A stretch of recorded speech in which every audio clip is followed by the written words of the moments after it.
श्री शिवाय नमस्तुभ्याम, हर हर महादेव, जय महाकाल। कैसे हैं आप सभी लोग। देखिए, आप सभी को पता है कल है पूर्णिमा का बहुत ही खास और विशेष दिन, और यह है वैशाख मास की बुद्ध पूर्णिमा। एक लंबी बत्ती का दीपक और एक सफेद फूल का ये उपाय करना बिल्कुल मत भूलिएगा। आपका भाग्य इस पूर्णिमा के दिन ऐसा चमकेगा कि आपने कभी सोचा नहीं होगा। आपकी जो भी कामना होगी, बड़ी से बड़ी कामना, बड़े से बड़े रोग, बड़ी से बड़ी बीमारियां पूर्णिमा के दिन खत्म हो जाती हैं। पूज्य गुरु जी की कथा से सुनकर के और समझ करके पूरे उपाय को बड़े ही विस्तार से बताऊंगा, परंतु उससे पहले आप सबसे एक छोटी सी प्रार्थना कि जो लोग पहली बार आए हैं चैनल को सब्सक्राइब करना मत भूलिएगा और वीडियो को लाइक करके देव आदिदेव महादेव जी का कोई सा भी प्यारा नाम कमेंट बॉक्स में लिखना मत भूलना। इस पूरे वीडियो में हम लोग 4 महा उपायों के बारे में बात करेंगे जो कि आपकी अलग अलग कामना पूर्ति के लिए सिद्ध होंगे। तो ध्यान से सुनते चले जाना, समझने की कोशिश करना। सबसे पहले बात करते हैं पहले वाले उपाय की। पहला वाला जो उपाय है वो आपको एक लंबी बाती का दीपक और एक सफेद फूल का उपाय करना है। किन लोगों को यह उपाय करना है, ध्यान से सुनना कि अगर आपके जीवन के दुख, आपके जीवन की तकलीफें, कष्ट खत्म होने का नाम नहीं ले रहे हैं, एक के बाद एक कष्ट, एक के बाद एक परेशानी जीवन में आती ही चली जा रही है, थक चुके हो, हार चुके हो, घर वाले ताना मारते हैं, लेकिन आपकी परेशानियां नहीं खत्म हो रही है ना, तो इस वाले उपाय को पूर्णिमा के दिन कर लीजिएगा। आपका भाग्य सुधर जाएगा। देखिए, आपको करना क्या होगा, आपको लेना होगा इस तरीके से एक बेलपत्र जो कहीं से भी खंडित ना हो। ध्यान रखना नीचे की डंडी भी होनी चाहिए, इसे तोड़ा मत करो, ठीक है। उसी के साथ में आपको लेना होगा एक शमी का पत्ता। कहां से तोड़ोगे, इस जगह से तोड़ना। ये जो पूरा गोले में बनाया ये एक शमी का पत्ता है, और गिन करके 7 चावल के दाने आपको लेने हैं। कितने? 7 चावल के दाने आपको लेने हैं, जो अक्षत होने चाहिए, पूर्ण खंडित नहीं होने चाहिए। और आपको लेने होंगे सफेद फूल। ध्यान रखना, जब भी आप सफेद फूल लो, केतकी का फूल गलती से भी मत ले लेना, वरना 1000 गौ हत्या का पाप लगता है। कितने फूल लेने हैं? 5 सफेद फूल आपको लेने हैं।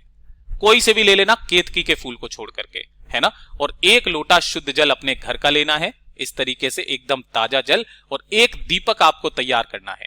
एक दीपक जो भी आप, चाहे आटे का बनाओ चाहे मिट्टी का बनाओ, कोई दिक्कत नहीं है। पूज्य गुरुजी नहीं कहते हैं, आपके घर में अगर दीपक नहीं है तो थोड़ा सा आटा ले लो, उस आटे के अंदर थोड़ा सा आटा लगाओ जल मिला करके, और उसी का दीपक बना लो, जिसके अंदर लगाओगे आप गोल बाती। और कोशिश करना गाय माता का घी भरे, ठीक है। इन सभी सामग्रियों को लेकर के आपको पहुंचना है महादेव जी के मंदिर शिवलिंग के पास में। पूर्णिमा के दिन किसी भी समय चले जाना, कोई समय फिक्स नहीं है, केवल पूर्णिमा के दिन आपको जाना है, ठीक है। उत्तर दिशा, नॉर्थ डायरेक्शन की तरफ मुख करके वहां पर बैठ जाना। जो पूजा अर्चना आप करते हो हमेशा की तरह पहले आप वो कर लेना। उसके पश्चात अब ध्यान से सुनिएगा, यहां पर जो आपने जितनी भी चीजें ली है, एक बेलपत्र, एक शमी का पत्ता, 7 अक्षत यानी कि चावल के दाने और 5 सफेद फूल, ठीक है। तो यहां पर इन 7 चावल के दानों के अलावा जो आपने बेलपत्र, शमी पत्र और 5 सफेद फूल लिए हैं, उन सभी को आपको इस कलश के अंदर ही डाल लेना है। एक बेलपत्र, एक शमी पत्र, है ना, और इसी के साथ में 5 सफेद फूल इसी कलश के अंदर डाल लेना, है ना। और इसे ले लेना अपने उल्टे हाथ में, लेफ्ट हैंड में। राइट हैंड में आपको ये 7 चावल के दाने रखने हैं, है ना। इन 7 चावल के दानों को राइट हैंड में रख के, दाएं हाथ में रख करके, मुट्ठी बांध करके इस कलश से टच करवा के, ध्यान रखना, इस कलश से उन 7 चावल को टच करवा करके अपनी कामना, जो आपके जीवन के दुख, तकलीफ, कष्ट हैं, उनकी कामना करते हुए आपको शिवलिंग के ठीक शीर्ष पर आपको ये 7 के 7 चावल के दाने समर्पित कर देने हैं। समर्पित कर देने के पश्चात वो 1 लोटा जो शुद्ध जल, जिसके अंदर आपने सब कुछ डाला हुआ है ना, ओम नमः शिवाय, श्री शिवाय नमस्तुभ्यम पंचाक्षरी मंत्र या षडाक्षरी मंत्र का स्मरण करते हुए काशी विश्वनाथ के नाम से, किनके नाम से? काशी विश्वनाथ के नाम से पूरा जल समर्पित कर दीजिएगा। थोड़ा सा जल जो बहता बहता जलाधारी से नीचे की तरफ आए, दाहिने हाथ में रोकना, अपने दोनों नैनों पर लगा करके अपने ऊपर छींट लेना, बाबा से निवेदन और कामना करके जब आप वापस घर के तरफ चले जाएंगे ना, तब आपको शाले की चौखट पर जो एक दीपक आप लेकर के आए हो, उसे जला करके वापस घर के तरफ चले आ जाइएगा। पूर्णिमा के दिन का ये एक उपाय आपके जीवन के सारे कष्टों को खत्म करने की शक्ति रखता है। पूज्य गुरु जी का बहुत अद्भुत और अचूक उपाय है, जरूर कीजिएगा। बात करते हैं दूसरे वाले उपाय की। दूसरा वाला जो उपाय है ना, ये किन लोगों के लिए है कि अगर आपके घर में धन नहीं आ रहा, नहीं आने के भी 2 कारण होते हैं कि अगर आपके घर में धन की स्थिरता आ चुकी है, यानी कि घर में धन की बढ़ोतरी जो होती है ना, वो बढ़ोतरी होना बंद हो गई है। अनावश्यक खर्चे आपके बहुत ज्यादा होने लगे हैं, है ना। कभी कभी तो आपको कर्ज लेने की नौबत आ चुकी है। तो जितनी भी धन से जुड़ी हुई समस्या है, कर्ज चुकता नहीं हो रहा है, वो सारी समस्याएं इस दिन खत्म हो जाती है। इस वाले उपाय को चाहे आप घर के लिए करो, चाहे आप दुकान के लिए करो, चाहे आप किसी भी व्यापार के लिए करो, फैक्ट्री के लिए करो, पूज्य गुरुजी ने कहा है पूर्णिमा के दिन आप इस उपाय को कर लीजिएगा। आपको चाहिए होंगे क्या, इस तरीके से आम के पत्ते, ठीक है। कितने आम के पत्ते लेने हैं? 11 आम के पत्ते। लेकिन आपको आम के पत्ते ऐसे तोड़ना नहीं है। आम के पत्ते अगर आपको सूखे हुए आम के पत्ते मिल जाए, 11 आम के पत्ते सूखे, वो आपको ले लेना है ना। इन्हें ला करके इन्हें जला लेना। जलाना, इसकी जो भस्म तैयार होगी उसको छानना। छान करके जो ये आम के पत्तों का जो चंदन निकल करके आएगा, ये जो भस्म निकल करके आएगी, आपको ये भस्म चाहिए और 1 लोटा शुद्ध जल अपने घर का चाहिए। इसे लेकर के पहुंच जाना है महादेव के मंदिर शिवलिंग के पास में। उत्तर दिशा नॉर्थ डायरेक्शन की तरफ मुख करके आपको खड़े हो जाना है। अब ध्यान से सुनिएगा, शिवलिंग के ऊपर जो भी समर्पित है ना चीजें, वो सारी सब कुछ आपको शिवलिंग को अच्छे से धो करके साफ कर देना है। मंदिर में से जल लेकर के अच्छे से साफ करना, पूजन करना। पूजन करने के पश्चात जो शिवलिंग का ऊपर का हिस्सा है, ये लिंग वाला, इसके ऊपर आपको अच्छे से वो 11 आम के पत्तों की जो भस्म है उसको अच्छे से आपको यहां पर लगाना है, पूरी शिवलिंग के इस वाले ऊपर के हिस्से पर, ठीक है। लगाओगे, लगाने के पश्चात जब भी आप इसे लगाओगे, चंद्रेश्वर महादेव जी का स्मरण करोगे, ठीक है। स्मरण करने के पश्चात इस शिवलिंग पर से आपको थोड़ी सी आम के पत्ते की भस्म किसी भी कागज पर, किसी भी थैली में, किसी भी कटोरी में इकट्ठी कर लेनी है और 1 लोटा शुद्ध जल जो आप लेकर के आए हो, बाबा की शिवलिंग पर समर्पित कर देना। चंद्रेश्वर महादेव के नाम से ओम नमः शिवाय, श्री शिवाय नमस्तुभ्यम का स्मरण करते हुए समर्पित कर देने के पश्चात कामना करके ये जो आपने आम के पत्ते की भस्म का चंदन निकाला है, इसे घर पर लेकर के आना। इसके अंदर जो भी आपके पास में मिल जाए, पीला चंदन है पीला चंदन ले लो, लाल चंदन है लाल चंदन ले लो। इसी भस्म के अंदर थोड़ा सा चंदन मिला करके, थोड़ा सा गाय का घी मिला करके, ध्यान रखना किसका, थोड़ा सा गाय का घी मिला लेना इसी के अंदर में। और जब ये चंदन तैयार हो जाए, आपके घर पे या आपकी दुकान के मुख्य द्वार पर, व्यापार स्थल के मुख्य द्वार पर, इसी चंदन से आपको दोनों ओर 1-1 स्वस्तिक का निर्माण कर देना है।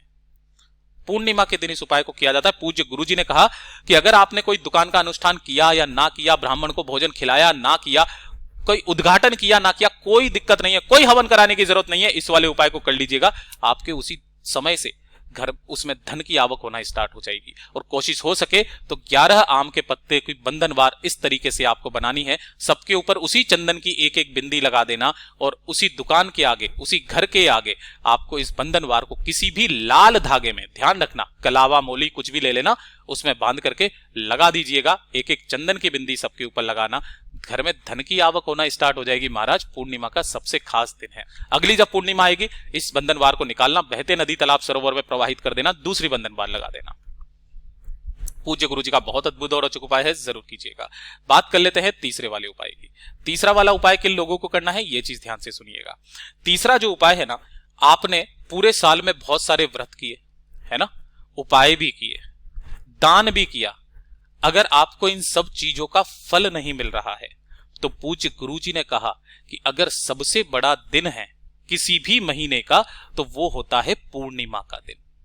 कौन सा दिन? पूर्णिमा का दिन। और पूर्णिमा के दिन किया गया व्रत, उपाय, दान, सभी का पुण्य फल आपको एक ही दिन में प्राप्त हो जाता है। और ये उपाय है लंबी बाती के दीपक का। आपको एक दीपक तैयार करना है इस तरीके से, ठीक है। इसके अंदर जो बाती लगेगी वो कोशिश करना लंबी बाती लगाओ। कौन सी? लंबी बाती, फूल बाती नहीं लगानी है, इस चीज का ध्यान रखना। इस तरीके से लंबी बाती आपको लगा लेनी है।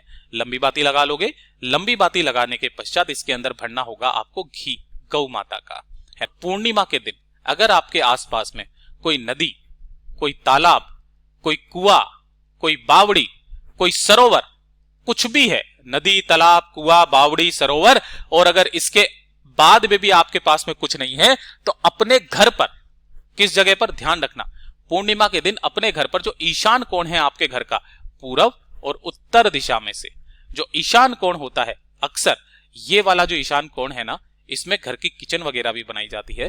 तो आपको इस जगह पर उस दीपक को लगा देना है और जो बत्ती का मुख आप रखोगे वो उत्तर दिशा की तरफ में रख देना। पूर्णिमा के दिन का ये लंबी बाती का एक दीपक रख देना। आपको जितने भी उपाय व्रत सब कुछ किया है, दान किया है ना, उन सभी का पुण्य फल आपको प्राप्त होगा। पूज्य गुरु जी का बहुत अद्भुत और अचूक उपाय है, जरूर कीजिएगा। बात कर लेते हैं चौथे वाले उपाय की। चौथा वाला उपाय किन लोगों को करना है, ये चीज ध्यान से सुनिएगा कि अगर आपके घर में सुख शांति बिल्कुल भी नहीं है, परिवार में क्लेश बहुत ज्यादा होते हैं, बीमार घर बनाया हुआ है ना, परिवार में किसी की उन्नति नहीं हो रही है, समृद्धि नहीं आ रही है, तो पूर्णिमा के दिन का सबसे अचूक उपाय करना बिल्कुल मत भूलिएगा। एक कलश आपको जल लेना है, एकदम ताजा जल इस तरीके से, और इसके अंदर आपको दो चीजें डालनी है। क्या क्या डालनी है? एक बेलपत्र आपको डालना है जो कहीं से भी खंडित ना हो, और इसके अलावा आपको डालने हैं 11 चावल के दाने। जो भी 11 चावल के दाने लोगे वो कैसे अक्षत पूर्ण चावल के दाने होने चाहिए, उसी कलश के अंदर डालना। अपने दोनों हाथों में लेकर के आपका जो घर है उस घर के कोने कोने में आपको उस कलश को लेकर के घूम जाना है, ओम नमः शिवाय नमस्तुभ्यम का स्मरण करते हुए। पूरे घर में घूम करके आपको अपने घर के मुख्य मंदिर में, जहां पर भी आपके घर का मंदिर हो, उस मंदिर में जाकर के उस कलश को आपको रख देना है और एक गाय के घी का गोल बाती का दीपक लगा देना है। जब रात्रि का समय आएगा तो रात्रि के समय पर इस कलश को यहां से उठाना और अपने घर की छत जहां से आपको चंद्रमा दिखता हो, चंद्रमा को आपको इसी वाले जल से आपको अर्घ देना है। लेकिन अर्घ देने के पश्चात एक कोशिश कीजिएगा, अर्घ देने से पहले आपके परिवार के जितने भी सदस्य हैं उन सभी का स्पर्श इस लोटे से करा दीजिएगा। उसके बाद चंद्रमौली महादेव जी के नाम से अर्घ दे देना। आपके घर में सुख शांति समृद्धि बढ़ने लगेगी, क्लेश खत्म होगी, बीमारियां खत्म होगी, परिवार की उन्नति होने लगेगी। जिन जिन व्यक्तियों का इससे हाथ टच भी होगा ना, उनके भाग्य उसी दिन से सुधरने लगेगी। पूज्य गुरु जी के ये सभी उपाय बहुत ही ज्यादा खास और अद्भुत है, जरूर कीजिएगा। वीडियो पसंद आए तो लाइक जरूर करना, साथ ही साथ चैनल को सब्सक्राइब जरूर कीजिएगा। मैं आपसे मिलता हूं अगले वीडियो में, तब तक के लिए ओम नमः शिवाय, हर हर महादेव, जय महाकाल।